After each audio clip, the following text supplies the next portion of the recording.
pengentasan telah kita saksikan, sudah masih terlihat ya bahwa keadilan sosial di Indonesia ini masih belum merata. Saya ingin mencoba memaparkan sedikit tentang keadilan sosial dari pemberdayaan masyarakat.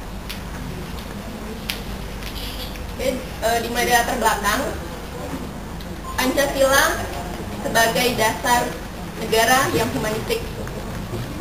Pancasila ini harus menjadi tolak ukur pembangunan yang alternatif. Salah satu pembangunan alternatif di Indonesia adalah pemberdayaan masyarakat. Namun, pemberdayaan masyarakat ini masih belum, keadilan sosialnya belum rata. Mengapa? Sebelum kita menjawab pertanyaan itu, kita harus tahu apa itu pemberdayaan masyarakat. Oke, pemberdayaan masyarakat adalah proses untuk meningkatkan kemampuan seseorang, khususnya kelompok rentan dan lemah, untuk memiliki akses terhadap sumber-sumber produktif, berpartisipasi dalam proses pembangunan dan keputusan-keputusan yang mempengaruhi mereka. Upaya pemberdayaan masyarakat yaitu memotivasi, mendorong, meningkatkan kesadaran akan potensinya menciptakan iklim, suasana, dan berkembang. Kemudian memperkuat daya potensi yang dimiliki dengan langkah-langkah positif untuk mengembangkan. Misi utama pemberdayaan adalah penyadaran akan kemampuan diri, sumber daya yang mereka miliki, peluang baru yang bersumber dari dalam dan luar lingkungan mereka. Kemudian pengorganisasian yaitu penguatan organisasi masyarakat muda diperlukan dalam upaya memberdayakan diri mereka, yaitu karena ada kurangnya akses terhadap sumber daya ekonomi, politik, dan budaya. Kemudian kurangnya kontrol terhadap kelompok masyarakat, perhatian terhadap kelompok rentan dan lemah yang belum ada. Kemudian pelaksanaan perencanaan dilakukan di ibu kota. Padahal seharusnya perencanaan yang dilakukan untuk program pembangunan harus melibatkan masyarakat lokal yang membutuhkan pemberdayaan. Dampak yang terjadi dari konsep tersebut adalah sistem penguasaan lahan yang tidak kondusif, kemudian sistem kasta dan kelas sosial yang menghambat penyebaran pengetahuan dan teknologi ke bawah di kalangan petani, kemudian rendahnya pendidikan dan tingginya angka buta huruf, kecurigaan dan ketergantungan pada pemerintah yang berlebihan. Bagaimana solusinya? Yang pertama itu mampu menolong dirinya sendiri. Di sini masyarakat atau individu ya dalam keadaan kelompok rentan dan lemah itu diharapkan bisa menolong program.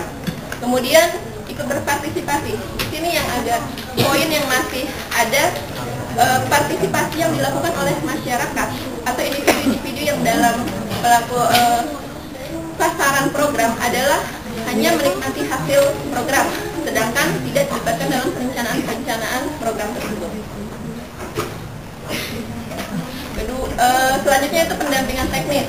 Perlu adanya pendampingan dan pelatihan untuk meningkatkan keterampilan kemampuan masyarakat untuk pengelolaan lingkungan dan sumber daya yang tersedia. Sampai saat ini masih dilakukan oleh pemerintah dan pihak swasta. Kemudian mengubah model komunikasi top down dengan menjadi bottom up atau partisipatory.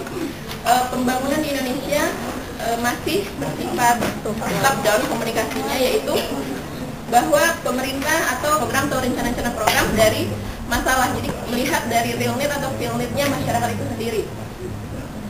Hal-hal itu yang harus dilakukan, yaitu bottom up, melihat dari lapisan bawah dulu, bahwa kebutuhan masyarakat dari bawah itu diangkat menjadi sesuatu dan direncanakan. Apabila cocok akan diteruskan, tetapi tidak cocok dalam kebutuhan, karena setiap masyarakat itu berbeda kebutuhannya.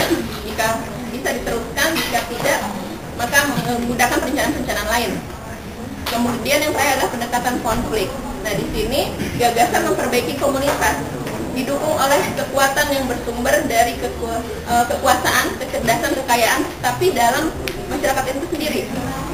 Pendekatan konflik di sini bukan dengan kekerasan, tapi melainkan masyarakat yang memiliki kekuatan dan kecerdasan. Mereka harus bisa melihat konflik-konflik apa yang terjadi di dalam masyarakat itu, sehingga mereka bisa menggunakan pendekatan konflik untuk manajemen konflik tersebut sebagai rencana melakukan sebuah program pembangunan.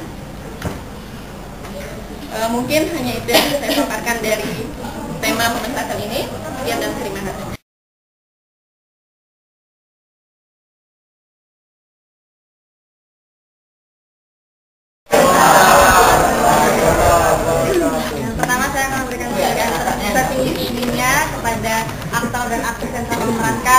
teater membaca kembali Pancasila. Sangat baik sekali. Kemudian yang ingin saya kritisi adalah di sini tema kita adalah membaca kembali Pancasila. Dari apa yang dipentaskan tadi tergambar bahwa sila keadilan sosial bagi seluruh rakyat Indonesia itu belum sepenuhnya terimplementasi dengan baik di Indonesia ini. Dilihat tadi bahwa yang punya kekuasaan, punya pendidikan tinggi, punya uang itu sewenang-wenang, singkirkan rakyat di sini, ini tanah sudah menjadi hak saya, sudah bisa saya buat perusahaan, PT dan segala macam. Sementara di sini sebenarnya keadilan itu dibutuhkan bukan hanya untuk orang-orang yang punya posisi penting, tapi juga rakyat yang mungkin suatu hari ini cuma makan satu kali. Dan perlu dititik beratkan lagi kepada sila kemanusiaan yang adil dan beradab. Seperti salah satu adegan tadi, pedagang asongan yang ditarik paksa oleh Pol PP, sebenarnya itu mencerminkan bahwa yang berpendidikan itu tidak punya perilaku yang baik. Sebenarnya ada cara lain, diajak komunikasi dengan baik dulu, baru setelah itu dirampas. Itu tidak ada sekali nilai kemanusiaannya terhadap warga Indonesia yang mungkin lemah dari segi kekuasaan gitu. Dan benar sekali bahwa hukum kita di Indonesia ini seperti pisau, tajam ke bawah tapi tumpul di atas. Dan bagi kita mahasiswa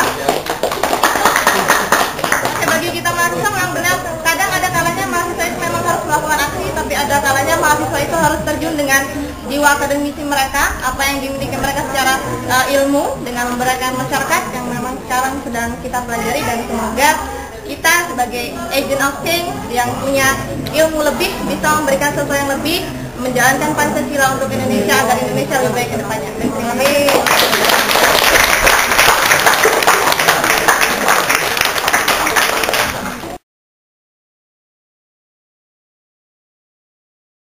Assalamualaikum warahmatullahi wabarakatuh. Pertama, apresiasi sekali atas pementasan ini, dan ini sebagai salah satu dasar kita bahwa kita punya kewajiban sebagai seorang mahasiswa, kita punya kewajiban untuk mengeksplorasi ilmu kita. Ketika kita lihat dari teater tadi, maka ada sisi-sisi faktual yang harus kita tahu bahwa masyarakat Indonesia sekarang adalah sangat terjadi ketimpangan, sangat terjadi gap yang itu harus segera di atas. Mengingat ada satu satu wacana bahwa energi di Indonesia itu akan habis pada 20 tahun mendatang. Ini menjadi pertanyaan besar untuk kita. Ketika kita tidak mampu untuk menjadi salah satu solusi sebagai problem solver untuk mengatasi masalah keadilan, ya saya rasa masyarakat Indonesia tidak akan pernah menikmati sumber daya yang pernah ada di Indonesia.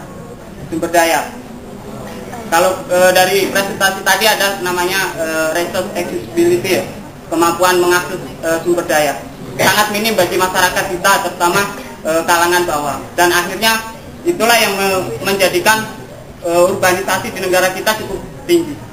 Padahal sumber daya di desa mereka sebenarnya besar, tapi mereka tidak mampu untuk mengakses itu. Dan itu sekarang ditambah lagi dengan problem kebijakan-kebijakan orang-orang yang menjadi oknum. Sebenarnya oknum, karena tidak semuanya ya, orang-orang memiliki kekuatan menjadi belenggu untuk masyarakat kecil. Tapi itu hanya oknum.